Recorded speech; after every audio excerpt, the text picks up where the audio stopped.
I had no idea that base paste was going to do this to your pictures, and I can't believe it. So let's start at the beginning, because we always start at the beginning when we're starting with a story. You wouldn't believe that's how I start a story. Well, here it goes. All of a sudden, I had all these people asking me, and there probably was a question in a group, because this is what happens when there's questions in a group, and then people peter out of the group and they're afraid to ask me, and then we get some brave people who come out and they get nice answers. So I had a whole bunch of people ask me the same question at the same time, so I know it must be talked about somewhere, somehow. Okay, what does base paste do to the other side of the picture? Well, I never pay attention to the other side of the picture. I only do art on one side, and I don't give a flying hoo ha what happens to the other side. It's never going to be seen. So here is a couple of things. We'll find out what happens to the other side of the picture, because I had no idea when I made this that it was going to do this. So here is one that I did, and this is done on Nene Cardstock. Okay, I was just messing around for myself. I did this. This is Sharpie, by the way. Sharpie marker. We all know what Sharpie marker does. Right through.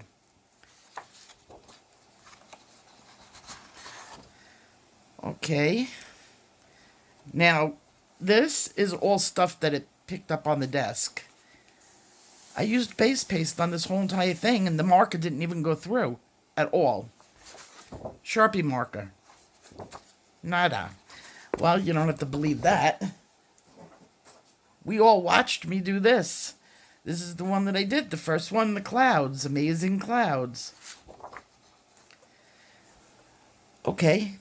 Nada. Nothing went through on the other side. Okay, let's take a look at it again. Here's the one you saw originally. This is done on a little better paper than the cardstock. This was done on the paper by Mariola Budex, the set of art. My friend Tammy gave this to me. It's a very special set to me. I love it. I'm working my way through every picture in it. So I did this almost entirely, a tiny bit in pencil, but I did the whole thing in basically base paint.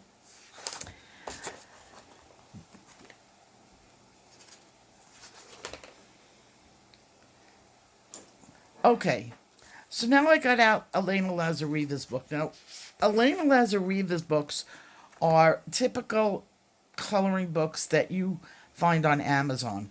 The paper's not great, the books are inexpensive, and the artwork is fantastic. So, I did a little test. I used Prismacolor, and I colored. Then I put base paste on, and I colored over it. Colors over beautiful with marker. I'm kind of shocked. Wasn't expecting that either. But that's not this really good stuff. Toying the page. We got to toying the page. What do you see? Well, you see that it's see-through. That's the paper. Not much I can do about it. But look at that side.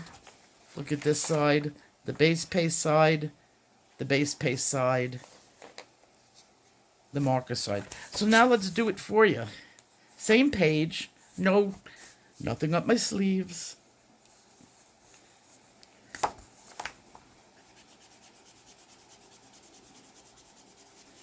Okay.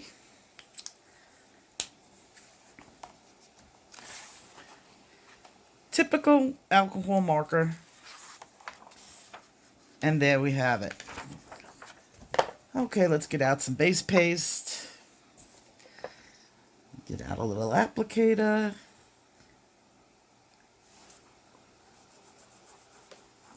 Give it a little smudge. Okay, give it a few seconds so that we can let it work its way in. Okay, second step, take a tissue. Just like you would be staining wood. Remove the excess. Make sure it's dry, and it is dry. Same marker.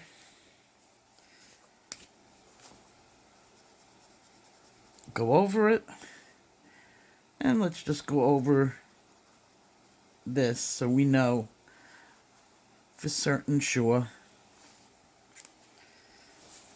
You ready? Plane it over.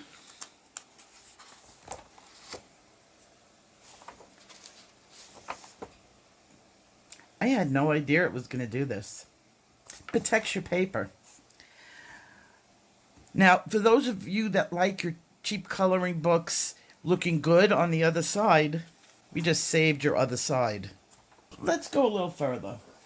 What's the worst paper you could possibly think of? The worst. Computer paper. Nobody ever draw on computer paper. It's horrible. It wasn't meant for drawing.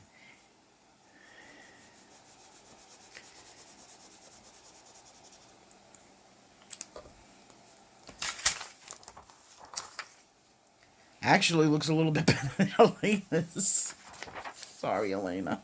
Shouldn't be using my fingers. Put the base paste on.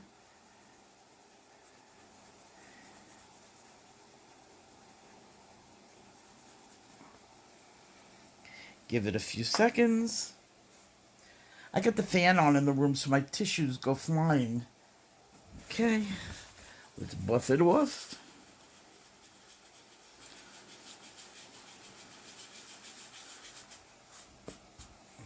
Okay, completely dry. It dries that fast. Color over it.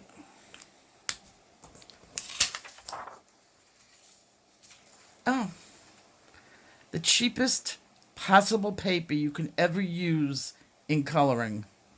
The thinnest, the most garbage.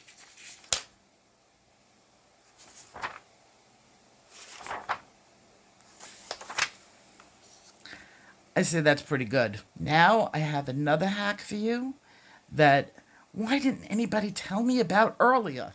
Probably up there in the top 3 questions that I get asked is what paper that you should use in a printer. And I always say, well, Nene is the best one that I've found so far. I used to use a different brand, but it went out of business. I use Nene Bristol Vellum, the non-textured. And that was before. And that was only because I never had any professional paper that doesn't get stuck in my printer. Well, I found Strathmore Pastel. It comes in a pack of 24 sheets. They're multicolored, so you have your choice of what you want. It's the 400 series, 80 pound. You take one of those sheets, line it up with a piece of paper that's the size for your computer. You can use a cutter or a scissor. Cut it down to the size of paper that goes through your computer. Run this through your computer printer with any Etsy downloadable. Now let's take a look at the tooth. It nearly pulls the wax out of the pencil. It's so good. It has a slight texture on it, and I'm going to zoom into it. When you get up towards the buildup of the wax or the oil pencil on the paper, that texture will go away once it's burnished.